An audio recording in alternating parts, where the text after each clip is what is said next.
Hello everyone, आप सभी लोगों का स्वागत है टीचिंग परीक्षा के आज के इस वीडियो में, जिसके अंदर में फ्रेंड्स बीपीएससी टीआरई 4.0 के लिए जीके जीएस की जो हमारी एक विशेष श्रृंखला चल रही है उसको एक कदम और आगे बढ़ाते हुए इंपॉर्टेंट क्वेश्चंस को हम लोग सॉल्व करने वाले हैं। तो चलिए ज्यादा समय ना लेते हुए फ्रेंड्स हम लोग हमारे क्वेश्चंस की तरफ में आगे बढ़ते हैं। लेकिन उससे पहले उन सभी लोगों का बहुत बहुत शुक्रिया जिन्होंने फ्रेंड्स इस सेशन को एनर्जी दी है, सेशन को लाइक कर दिया है और आते से ही एक मोटिवेशन दे दिया है ताकि हम लोग एक एनर्जी के साथ में आप लोगों को पढ़ा सके। एक बार हाथ ऊपर कर देंगे फ्रेंड्स, उन सभी लोगों का बहुत बहुत शुक्रिया। और एक बार जहां जहां पर में भी शेयर कर सकते हो शेयर भी कर दीजिए ताकि फ्रेंड्स हम लोग ऐसे ही और ज्यादा एनर्जी के साथ में इस सेशन को कंटिन्यू कर सके। हाथ ऊपर कर देंगे जिन्होंने भी यहाँ पर में अपना अपना योगदान दे दिया है। ठीक है, चलिए। और जिन्होंने अब तक सेशन को लाइक नहीं किया, लाइक कर देंगे, चैनल को सब्सक्राइब कर देंगे जल्दी से, ताकि फ्रेंड्स आप लोगों को बाकी की जितनी भी चीजें वो भी सारी टाइम टू टाइम मिलती रहे। पहले क्वेश्चन की तरफ में आगे बढ़ते हैं हम लोग हमारे। देखिए फ्रेंड्स, पहला क्वेश्चन आप लोगों के लिए इंपॉर्टेंट है क्योंकि इस पर्टिकुलर टॉपिक के ऊपर में काफी सारे क्वेश्चंस पूछे जा चुके हैं आप लोगों के। आप लोगों से पूछा गया है कि which commission recommended to 27% reservation for OBC. देखिए ओबीसी के लिए 27% रिजर्वेशन की जो बात है वो कौन से वाले कमीशन ने की थी, ये क्वेश्चन पूछा गया आप लोगों से। ठीक है, तो डायरेक्टली आप लोग आंसर लगा सकते हो। ठीक है, कि कौन सा कमीशन था ये, तो ये था आप लोगों का मंडल कमीशन। ठीक है, तो मंडल कमीशन जो था इसने जो है फ्रेंड्स यहाँ पर में 27% रिजर्वेशन दिया था। मंडल कमीशन को बनाया कब गया था? इस कमीशन को बनाया गया था, ठीक है, आप लोगों का 1979 के अंदर में। ठीक है, 1979 के अंदर में ये बना था, ये याद रखना है आप लोगों ने। ओके, इंपॉर्टेंट है। मंडल कमीशन को सेकंड बैकवर्ड क्लास कमीशन भी बोला जाता है, सेकंड बैकवर्ड क्लास कमीशन। ठीक है, क्योंकि ये दूसरे नंबर का था इसी वजह से। ओके, डायरेक्टली ये क्वेश्चन बन सकता है, तो प्लीज इस पर्टिकुलर क्वेश्चन को याद रखिएगा आप सभी लोग। ओके, चलिए। इस आयोग ने अगले ही साल अपनी सिफारिशें जो है फ्रेंड्स वो दे दी थी। ठीक है, इन्होंने अपनी सिफारिशें जो है, सिफारिश जो थी, अपनी रिपोर्ट जो थी वो कब दे दी थी? रिपोर्ट अगले साल दे दी थी उन्होंने, मतलब 1980 के अंदर में। कभी अगर पूछ लिया जाए कि कब दे दी थी रिपोर्ट, तो ये आप लोगों ने याद रखना है कि भाई अपनी रिपोर्ट इन्होंने दे दी थी। ठीक है, चलिए। नाउ फ्रेंड्स, और भी कुछ क्वेश्चन है इसके ऊपर में बेस्ड, वो मैं आगे में कराऊंगा आपको, आगे में उसके क्वेश्चन के साथ साथ में इन्फॉर्मेशन देता चलूंगा आप लोगों को। तो मंडल कमीशन बना था, 27% रिजर्वेशन की बात की थी ओबीसी के लिए। ओके, नेक्स्ट क्वेश्चन की तरफ में आगे बढ़ते हैं हम लोग फ्रेंड्स। यहाँ पर में देखिए आप लोगों का इस प्रकार से क्वेश्चन बनता है, ठीक है, कि कितना परसेंट रिजर्वेशन दिया था। ये क्वेश्चन डायरेक्टली एग्जाम वाला क्वेश्चन है जो एग्जाम में आया था। ठीक है, आप खुद ही देख सकते हो यहाँ पर में एग्जाम में आया हुआ क्वेश्चन है ये।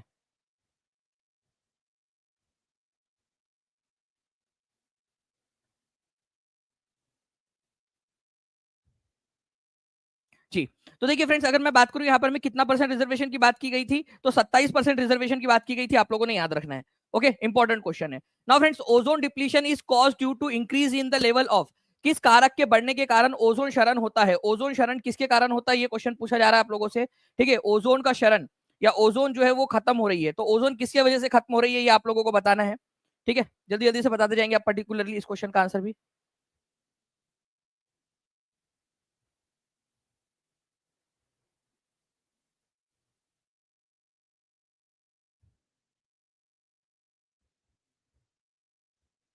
जी, तो देखिए फ्रेंड्स, अगर हम लोग बात करेंगे किस कारण से बढ़ने के कारण ओजोन क्षरण हो रहा है, तो आप लोगों को याद रखना है फ्रेंड्स कि ओजोन की जो परत है, ठीक है, ये हो रही है क्लोरोफ्लोरोकार्बन जो है उसके कारण से। तो क्लोरोफ्लोरोकार्बन क्या करता है आप लोगों का, ठीक है, जो ये ओजोन के O3 जो मॉलिक्यूल्स है इनको तोड़ देता है और इनको तोड़ के ऑक्सीजन में बदल देता है। ठीक है, उसके बाद में जो O2 में बदल देता है। ओजोन खत्म हो गई क्योंकि O3 खत्म हो गया, और ये चेन रिएक्शन की तरह चलते रहता है, चलते रहता है, चलते रहता है। ठीक है, तो ये इस प्रकार से ये प्रक्रिया चलती रहती है आप लोगों की। तो ये एक चीज है। इसके अलावा जो है फ्रेंड्स, आप लोगों से मैं एक दो क्वेश्चन पूछ रहा हूँ और आप लोगों को जस्ट आपसे जो है 1 मिनट लूंगा क्योंकि एक थोड़ी सी टेक्निकल प्रॉब्लम आई है। मैं आप लोगों से बस पूछना चाहूंगा, आप लोग मुझे बताइए कि पटना जो यूनिवर्सिटी है इसकी स्थापना कब हुई थी? पटना जो वुमेन्स कॉलेज है इसकी स्थापना कब हुई थी? ये आप लोग बता देंगे मुझे। ठीक है, पटना वुमेन्स कॉलेज की स्थापना कब हुई थी ये बता दीजिए। और पटना कॉलेज की स्थापना कब हुई थी ये भी बता देंगे, पटना कॉलेज की स्थापना। ठीक है, पटना कॉलेज की। ये तीन क्वेश्चन के आंसर जल्दी जल्दी से करिए आप लोग, ये तीनों के तीनों इंपॉर्टेंट है। मैं जस्ट 1 मिनट के लिए आप लोगों को जो है फ्रेंड्स यहाँ पर मैं आप लोग आंसर करते रहिएगा कमेंट के अंदर में। बस बस मैं 1 सेकंड के लिए स्क्रीन जो है बंद करो क्योंकि मुझे एक बार जो पीपीटी है उसको रिस्टार्ट करना पड़ेगा।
ओके, तो फ्रेंड्स यहाँ पर मैं थोड़ा सा कुछ टेक्निकल इश्यूज आ गए हैं, ठीक है। इस वजह से आई थिंक कि क्लास को जो है हम लोगों ने जो है इसको हमको करना पड़ेगा इसको कल के लिए, बट लेकिन पीपीटी जब आगे नहीं बढ़ रही है तो एटलीस्ट ये 3 क्वेश्चन जो है मैं आप लोगों को बता देता हूँ कि इसके आंसर्स क्या है।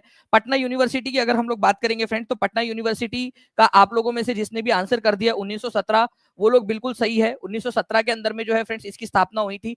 पटना विमेंस कॉलेज की अगर हम लोग बात करेंगे फ्रेंड्स, ठीक है, वुमेन्स कॉलेज की, तो 1940 के अंदर में इसकी स्थापना हुई थी। 1940 के अंदर में ये भी क्वेश्चन आ चुका है आप लोगों का। और वही बात करें हम लोग पटना कॉलेज की आप लोगों के, तो पटना कॉलेज की स्थापना हुई थी 1863 के अंदर में, 1863 के अंदर में, 9 जनवरी 1863 को, ठीक है। तो ये आप लोगों ने याद रखना है फ्रेंड्स, ठीक है। तो ये क्वेश्चन आप लोगों के अभी का आप लोग कर लीजिए। मैं जो जो टेक्निकल इशू आया है, पीपीटी जो है वो आगे नहीं जा पा रही है, ठीक है।